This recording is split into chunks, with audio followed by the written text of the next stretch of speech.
Welcome back to the Land Bulletin Podcast, where every other week we bring you experts in the field to impart their knowledge when it comes to the ranch and sporting property market, buying and selling advice, the latest best stewardship practices, as well as topics that impact landowners every day. I'm your host, Haley Murr. Let's jump in. Welcome back, everyone, to the Land Bulletin Podcast. Today, we'll be looking at the current state of the cattle ranching market in the American West, what trends are currently affecting cattle ranchers, and what resources are out there to cattle ranchers and cattle. Helping me out today is Colin Woodall, the CEO of the National Cattlemen's Beef Association. Welcome, Colin. Haley, it's great to be with you. Thanks for having me. Yeah, I'm glad Eric made the introduction. This will be a really fun conversation. And it's really nice too, having you guys have a big presence locally, but also nationally. So it's neat to highlight companies like yours that are out there protecting the American West and the people that make it what it is. So thanks for coming on. And before we get started, I would love to know, Colin, I know you're an Aggie. I know you come from Texas. Do a little research, but I'd love to know what brought you into this industry and to the position you hold now at NCBA. So I'm originally from Texas. My family has a small commercial cow-calf operation in the western part of the state. You're right, I did go to Texas A&M University. I got a degree in agricultural systems management. And when I graduated from A&M, I went to work for an agribusiness company called Cargill, which I'm sure a lot of your watchers and listeners are familiar with, big agribusiness group. What was interesting, though, is I didn't go into their cattle division or their beef division at the time. I went into their grain division. So I started out by managing grain elevators in western Kansas and had a great opportunity of working with corn producers, wheat producers, milo producers, soybean producers, and really got to see the world of grain production in the breadbasket of the United States. A tremendous experience to get to know more about that side of American agriculture.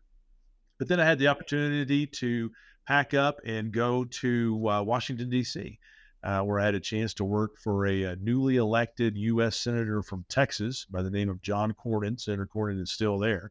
We got to go to work with him and do project work on agriculture issues, energy issues, water and natural resource issues. And it was during my time on Capitol Hill where the National Cattlemen's Beef Association lobbyists would come in and lobby me on the different issues from their association. And over the course of my time on the Hill, I got to work with them. And one day they came in and said, "Hey, we're getting ready to add a new lobbyist position. You should come on board and apply for it." So I did. And I was lucky enough to get the job. I started out as the junior lobbyist in the Washington, D.C. office in 2004. And was able to work my way up the chain there. I took over as the head of our DC operations in 2009. So I was in charge of directing all of our work with not only Capitol Hill, but also with the administration, other ag groups, and then even the international attaches and the embassies there in DC. I did that for 10 years before I was selected to become the CEO of NCBA. That happened about 5 years ago. I packed up and left Washington, D.C., came out here to Denver. And it's been a great experience leading this association and all the work that we do, not just the work in Washington, D.C., but a lot of the work that we do in things such as research, beef promotion. And this association is responsible for the iconic Beef It's What's for Dinner campaign. And it's really fun to be a part of that. I had no idea that NCBA was in charge of that phrase. That's great. And for those who are listening, who is the NCBA? Because, like you said, it's not necessarily a part of the government. I think there's some misconceptions there. And how far is the reach of the NCBA? Kind of like what you were talking about. Yeah, great question. So NCBA stands for the National Cattlemen's Beef Association, and we were established in 1898.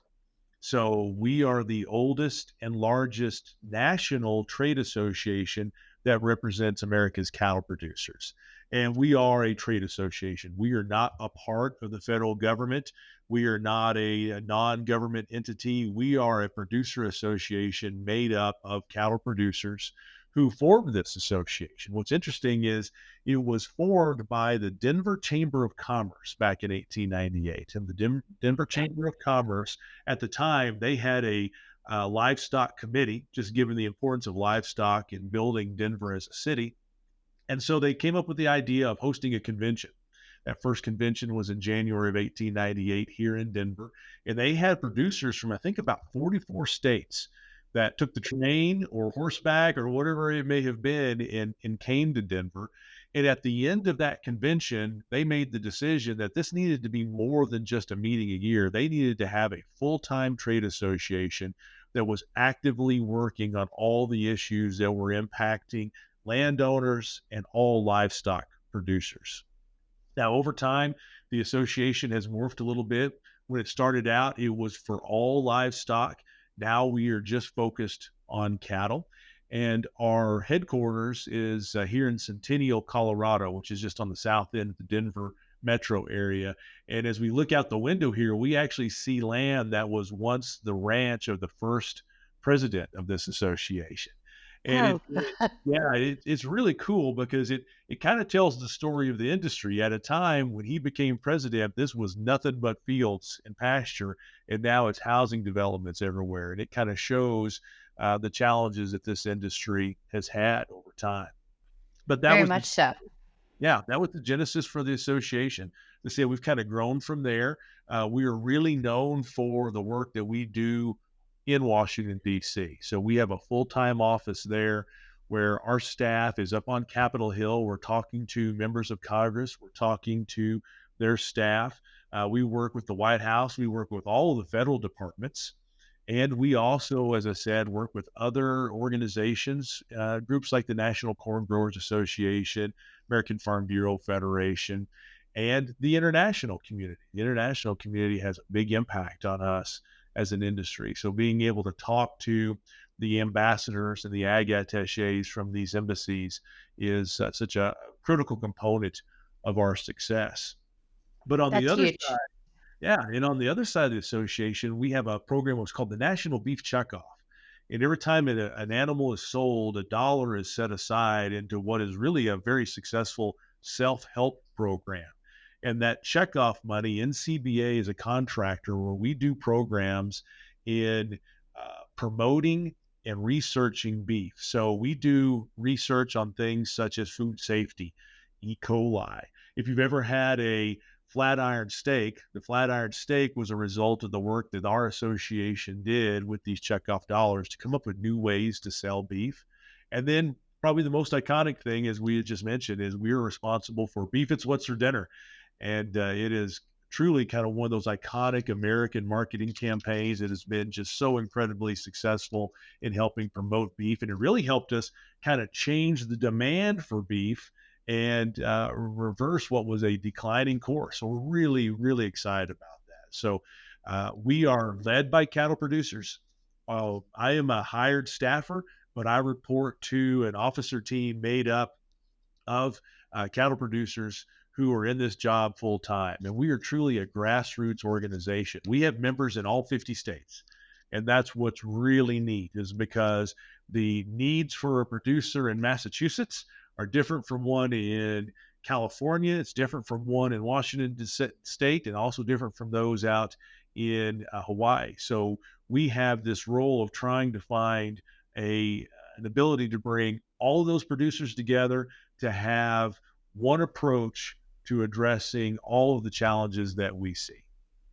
Wow, that's incredible. And beyond kind of the lobbying power and getting, landowners what they need, and how that's different from state to state, how else does NCBA support landers from resources, that kind of thing? Yeah, so that's a great point. It's one thing to be an advocate for landowners and producers in Washington D.C. because, quite frankly, people don't have the time in their daily lives to spend talking to their member of Congress or to their two senators or being able to be a voice for their needs. That's where NCBA comes in. We can be that voice. That's why we're there full time. But it is more than just that advocacy. It's about education. We spend a lot of time working on getting information out to producers, out to landowners on a variety of different things. For example, we have monthly webinars where we kind of talk about the latest in cattle production, being able to expose our members to new tools that they can use in producing their cattle. For a landowner, we have a lot of programs and resources on things such as grazing management, being able to look at the resources you have and how to improve the overall quality of the grass that you're growing. Because when you really boil this down, even though we are the National Cattlemen's Beef Association, we're about landowners. Because if we don't have landowners who are either running their own cattle or leasing their ground to producers to run cattle, we don't have an industry. So we have to make sure that landowners can protect themselves and also improve the quality of their land. So a lot of discussion about, as I said, tools that can help improve the quality of your forages, making sure that we are good stewards of that land, so that way it plays its full role in being a tremendous natural resource, whether it has cattle on it or not. That having that open space and protecting that open space is extremely important. So being able to do things such as helping take down or decrease the burdens of federal taxes, for example, will allow people to keep their land and be able to hopefully expand their holdings and then pass it on to the next generation. So it's more than just that Washington, D.C. advocacy. It is about the educational component of helping people improve the land they have, and then also providing them resources on what they can do to protect themselves from overtaxation and overburdensome federal regulations. Love that. And this is kind of going off some of the questions they sent you earlier, but as you're talking, I'm thinking to myself, there's so much research that NCBA does, including the, beef is what's for dinner. What are some of the things that you guys are researching from, environmental impact of cattle to, the nutrients related to beef when you eat it that the public sees? Maybe there's a lot of landowners who understand the importance of what you guys do. You guys are supporting them. There's advocacy, there's research, there's education. But then to the public, what are some of the things that you guys are researching as it relates to the cattle industry that impacts kind of everybody? In order for us to have a future, we have to make sure that we're looking at the public, right? Yeah. Because if we don't have a customer for our product, if we don't have a satisfied customer for our product, then our future's pretty bleak. So spending a lot of time talking to the consumer is also a big component of NCBA. I'll give you a couple of great examples. Throughout the 70s into the 80s, even into the 90s, it was kind of this war on fat. Anything that had fat was just perceived to not be healthy. We spent a lot of time researching the overall nutritional value of beef. What do we bring to the table as far as not only being fun to eat and Yeah. being, that great, Delicious. yeah, exactly. Everybody enjoys a good steak or a hamburger, but what more is it to that? What do we bring in terms of being a great source of zinc, of iron, of protein, of course, and then a lot of the B vitamins, things that are really kind of in a fuel-packed package, in being that in a lot of cases anywhere from a 3-ounce or more serving of our product. And that research has just continued to gain steam. We've been able to have other researchers engage, be able to go in and test our theories, to test the evaluation of our product, and it just continues to come back that we are a very important part of the overall nutritional needs of Americans. So we spend a lot of time making sure that Americans know that we can be center of the plate in the dietary guidelines for Americans, which comes out from the federal government every year, but also making sure that the consumer doesn't have to feel guilty about eating beef, because a lot of times you say, "Boy, that's really good, but I don't know. I can only eat this one today, and I may not have another steak for a while." We now know that that's just not the case. So we have a lot of outreach, not only to the public, but also to healthcare professionals. So we take this information, we bundle it together, and we have mailings out to healthcare professionals and doctors talking about the benefits, the nutritional value of beef. And what we have seen is that 86% of the doctors and the healthcare professionals that read our information tell us that they feel more confident in uh, delivering our product or recommending our product after they have seen that. So that's a real win for us as producers. Because I said it's not just about the fun value. We have to make sure that people can feel good about it in eating our product. So on the nutrition side, that's a big part of what we do. But hey, you hit on one that is probably one of the hotter topics that we have dealt with for a while, and that's this concept of the impact on the environment. Uh, Everybody wants to talk about that, and rightfully so. It has been a hot topic, whether you're talking about sustainability or whether you're talking about climate change or whatever the discussion may be. A lot of times it comes back to this notion of cow farts. That Yeah. that's what's been talked about. You know, Well, I hear it all the time, and I like to combat it with knowledge, so I'd love to hear what you have to say. yeah, yeah. It's Haley, you hit on probably what is one of the biggest issues that NCBA spends time on, and that is this perception, or in a lot of cases, the misperception of the cow's impact on the environment. There's a lot of people out there that want to blame us for climate change and environmental degradation. As a matter of fact, I'm sure everybody has heard the members of Congress out there who have said that global climate change is being caused by cow farts. And we know that that's just not the case for several reasons. One, the greenhouse gas that does come out of the animal doesn't come out the back end. It comes back out of the front end. So being able to engage in this conversation is actually an opportunity. It's an opportunity for us to not only correct the record, but educate some people.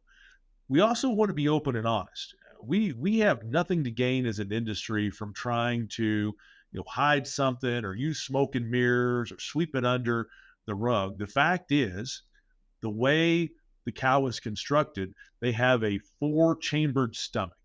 And that four-chambered stomach, in the process of digesting grass, releases greenhouse gases, and it's released in the form of methane. So methane is a potent greenhouse gas. We know that, but we also have to have some perspective, because methane coming out of the cow is not the same as carbon coming out of a tailpipe. So when the methane is erupted, burped out by the animal, it goes up into the atmosphere, and it spends about 10 to 12 years up there where it's synthesized.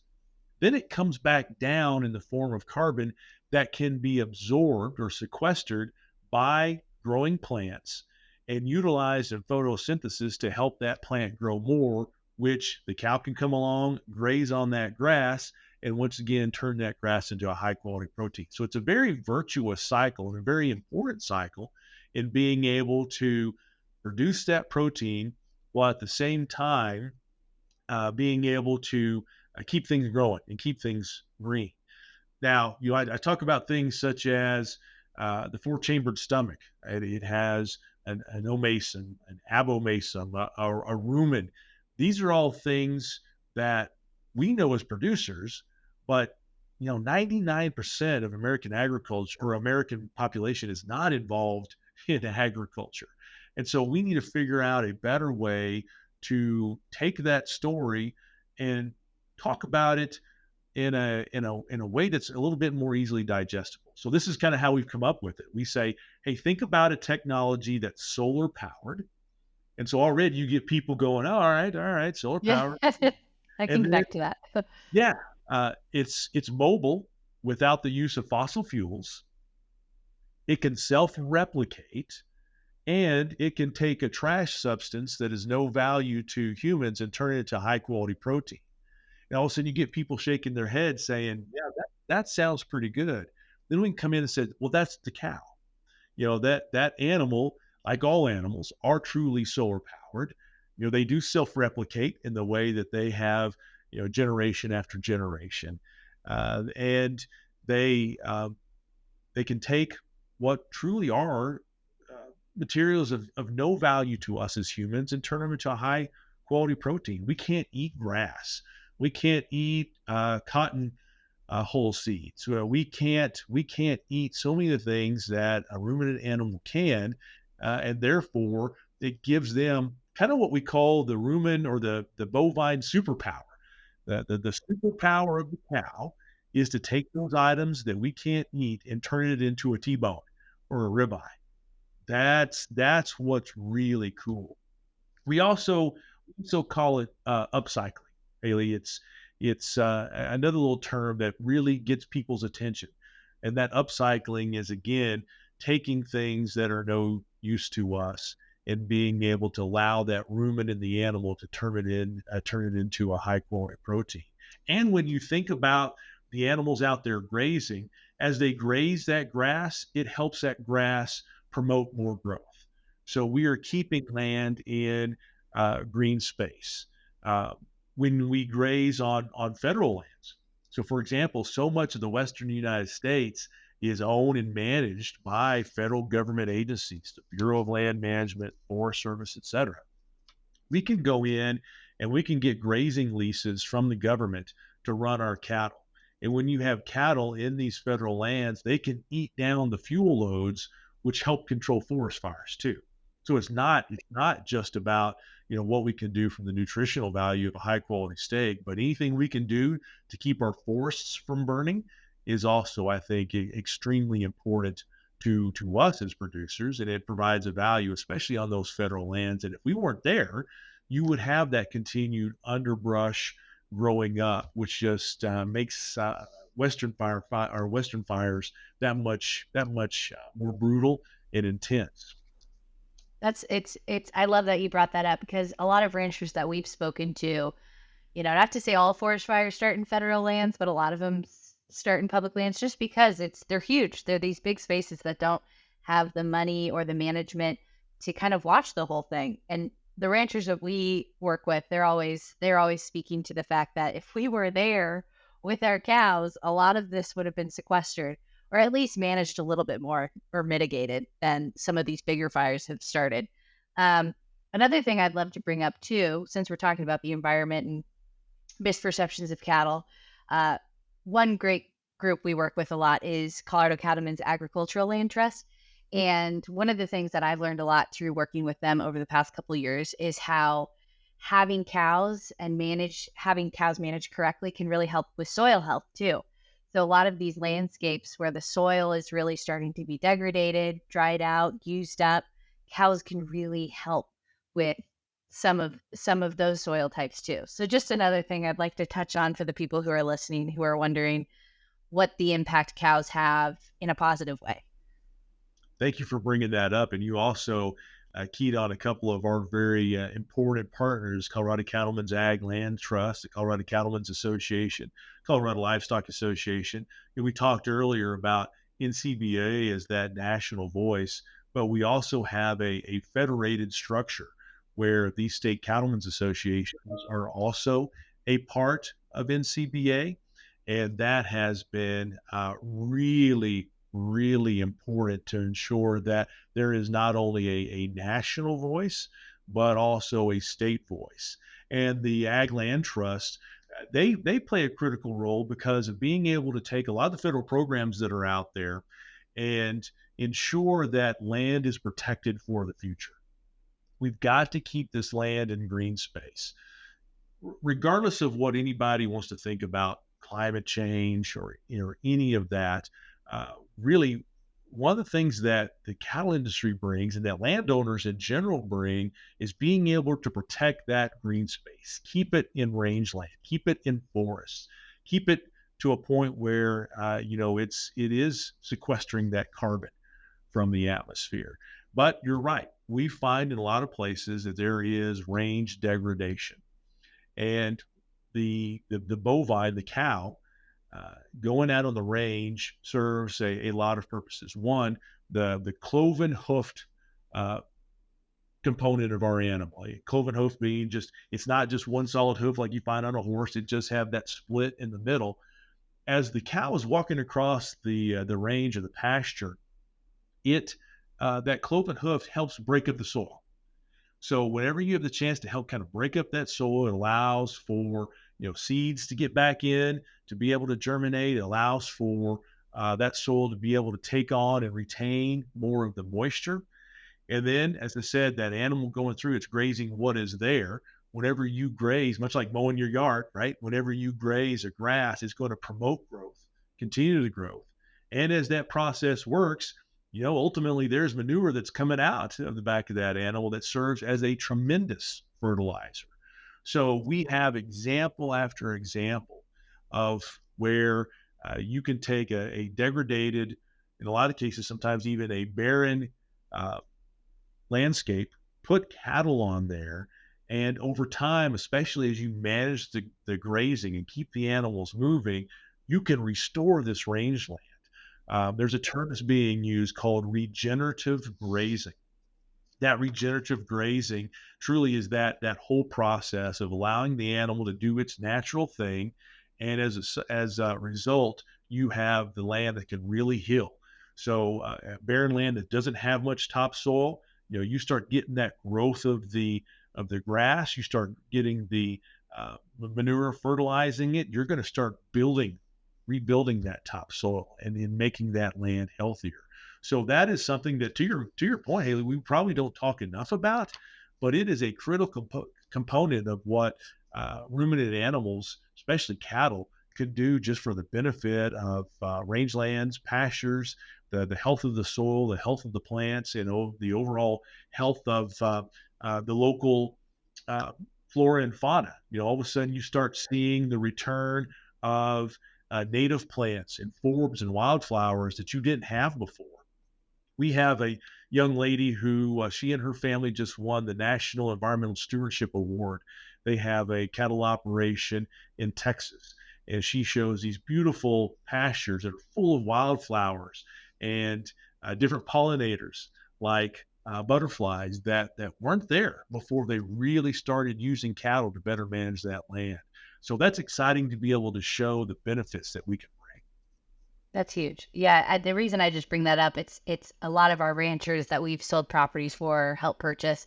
You can see the before and after of having cows on certain parts of their landscape, and the change that you can see through those regenerative techniques. It's just incredible. So, just something I wanted to hit on because I love cows, and I just like to continue to emphasize why they're a benefit to not only landowners but the public and the rural communities. And beyond just, the kind of the impact of the cows and the education that you guys are putting out there and the research that's available, I'd love to go into what the market is like for cattle right now, because there's been a lot of changes over the last couple of years, and this market definitely affects land values for us and for our clients. So I'd just love to speak about the market right now and what factors tend to affect those numbers that we're seeing. The market right now is on fire, and Right. it's great to see. That's a result of several things. It's a result of demand. Demand, both domestically and internationally, is on fire for beef. If we can produce it, it's being sold and it's being consumed. And that's back to a lot of things we talked about earlier of making the consumer, feel comfortable about our product, getting excited about our product. And the fact is, we're about fun. People just don't have fun with a boneless, skinless chicken breast. But yeah, right. But they have fun with a hamburger. They have fun with a steak or a brisket. And so because of that, we have just this tremendous demand for beef. We also have the lowest cattle herd that we have had in well over 60 years. So it comes down to just true basic economics, supply and demand economics. The demand is there. The supply is not as large as it once was. So therefore, the prices for cattle are really good right now. The only thing that tempers that, of course, are interest rates and the increase in all of the inputs. So while yes, we are excited about what we've been able to see as far as that increase in overall prices, it has been kind of tempered, or some of the shine has come off because everything else is more expensive too. But overall, right now, among cattle producers, we are seeing some really good opportunities to be profitable, successful, and productive. Another thing that we've seen is a rise in kind of more of the local or niche marketing for beef. So a lot of the consumers are no longer just going to their local grocery store and buying product. They're trying to look at what's local. What can they provide, buy that's close at home? So producers who've been able to take advantage of freezer beef, or starting some of their smaller plants and having their own labels, are really doing well right now. And I do believe that's a trend that will continue. I think the consumer is going to continue to want to have something that they can at least say, "Hey, I met that family, or I went to their operation, or I've seen their website." So as we look forward, just from a profitability standpoint, I believe cattle producers are in a really good spot to continue to make good money and do what they do. Uh, the question is, at what point in time do we hit a price that the consumer finally just says, I can't. I would love to, but I just can't pay that. We haven't found that yet, but it is always on our mind. And we as producers are trying to look to see what's next. As I said, that cattle herd is the lowest it's been in 60 plus years. Most of that is because of drought that we have seen over the past several years. It doesn't matter how good demand is, if you can't find the grass or the hay for your cattle, you have to get rid of them. And we've seen just tremendous liquidation of our national herd. That does seem to have tempered. We do believe that we're probably at the low end, and now the next part of the cycle would be expansion. But we're waiting to see what happens with the weather. We had some really good snowpack, especially across the western United States over the winter. We've had some good spring and even some early summer rains. People are getting kind of excited, but there's a concern as to whether or not we will really see the return of a La Nina weather pattern, which typically brings pretty dry weather to most of cattle country, especially in the western U.S.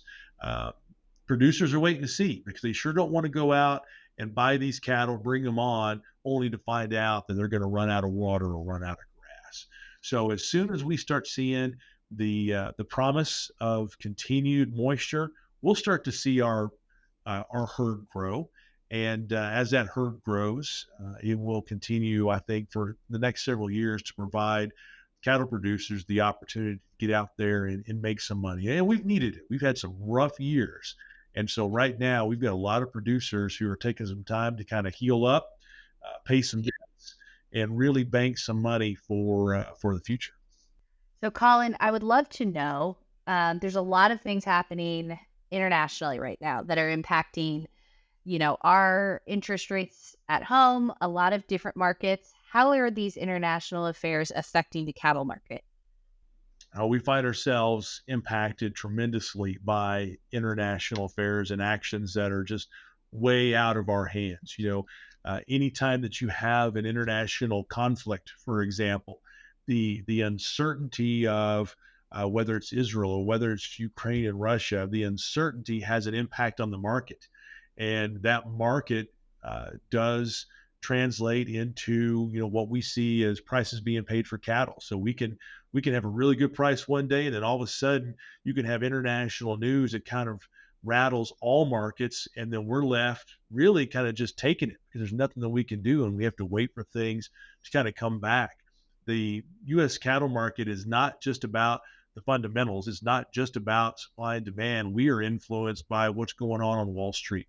We're influenced by what's going on in London, Paris, and beyond. And again, unfortunately, a lot of the times those are things that we just can't control on our own. So we have to be prepared for that.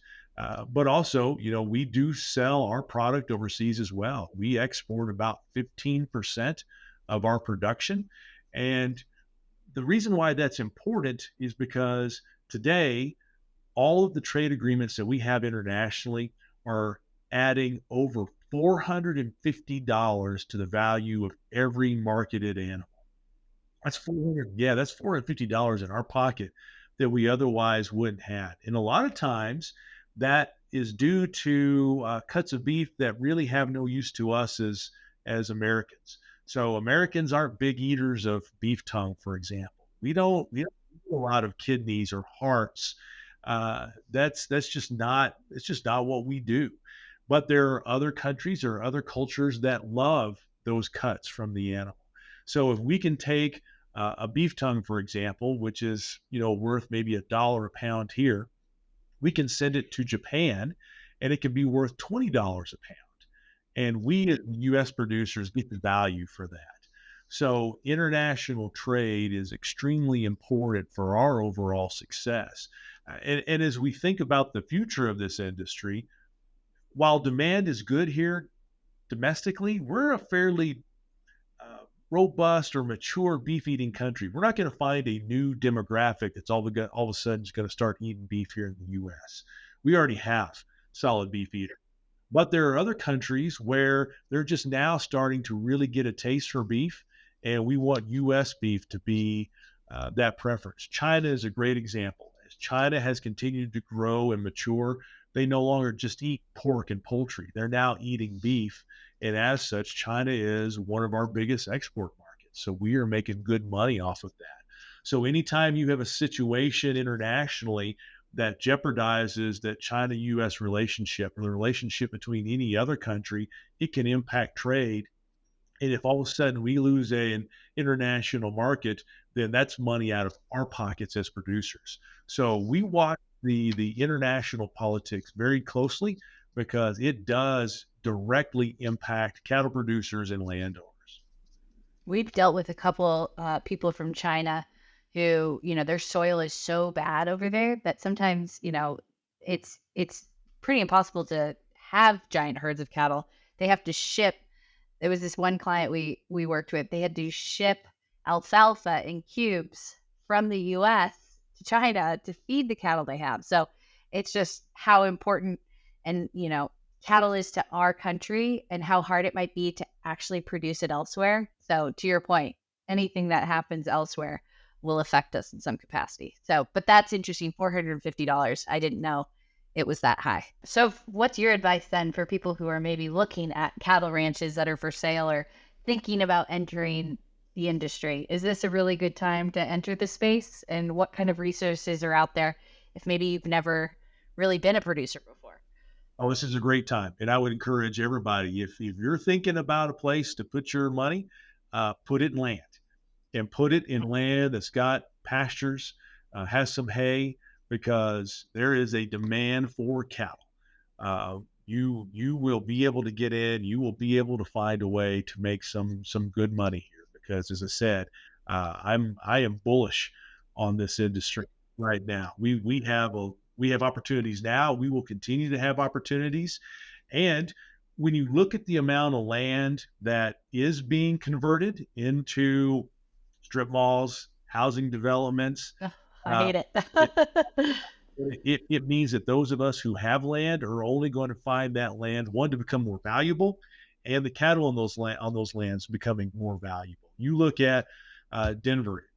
Matter of fact, you're going just south out of our office here, south out of that Denver area. Just 6 months ago, there were pastures that had cattle on it that now have buildings and housing developments going up on it. As we try to find a way to not only feed ourselves as a country, but also feed the ever increasing number of hungry mouths globally, we've got to be able to have access to that land. So I am encouraging anybody who can get in, buy up some land, ranch land, put some cattle on it. You are not going to regret it. The opportunities are there. Now, you also bring up a good question: is you may have some prospective buyers who are watching this who say, "Well, I don't know anything about agriculture. I don't know anything about the cattle business." That is where NCBA can play a huge role. We have all sorts of educational components to help you be able to figure out what you need to do with not only your land, but also with your cattle. I mean, that's everything from biosecurity to making sure that your cattle don't get sick from outside sources, to how you keep your cattle healthy, how you can market your cattle, everything that it takes to be a successful cattle producer. And if NCBA doesn't have that resources, our state partners like the Colorado Cattlemen's Association, a lot of the land grant universities, we can also point you in that direction. So we can be that truly one-stop shop to help you be a successful producer. And lastly, Colin, what are some of the resources available? Let's say I'm looking at ranches. I want to have a smaller, maybe cattle operation. I want to be a producer, but I might be intimidated by the idea of being a producer. What are some of the resources available to prospective buyers that are out there with NCBA? Well, definitely don't be intimidated, because we have a tremendous set of resources available for current producers and potential producers. As I said, I'm really bullish on this industry. We have a tremendous amount of opportunity ahead for us. There is a demand for not only keeping land open and in green space, but having cattle on that land.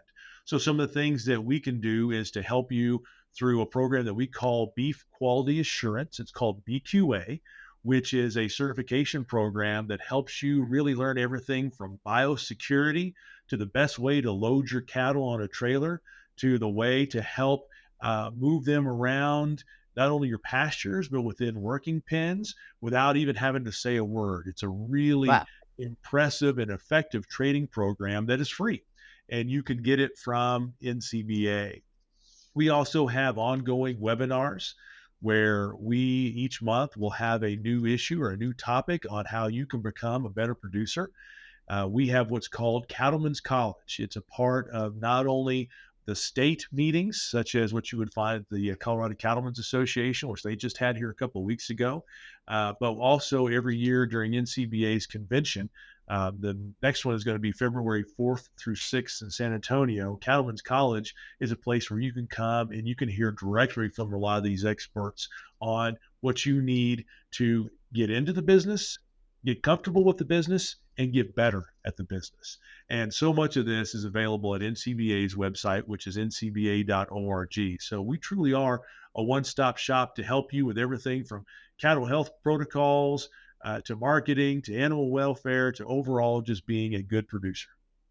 Awesome. Well, thank you so much, Colin, for coming on the show and teaching our listeners a little bit more about beef and the importance of the cattle industry. For those of you who are listening, like Colin said, there's a lot of different resources out there, including BQA on their website, ncba.org. So we will make sure all of those links are easily accessible to this episode in particular. Colin, thank you again for coming on the Land Bulletin. It meant a lot, and I'm really excited to see what you guys have in store in the future. Well, thanks for having me, Haley. I enjoyed the conversation, and more importantly, keep doing what you're doing, because we need more landowners and more cattle producers out there. Awesome. Well, thanks so much, Colin. We'll Thank see you you. guys next time. Thanks for joining us today. To learn more about the ranch real estate market or our ranch marketing process, make sure to subscribe to our newsletter on our website at merranchgroup.com or give us a call at 303-623-4545. See you next time.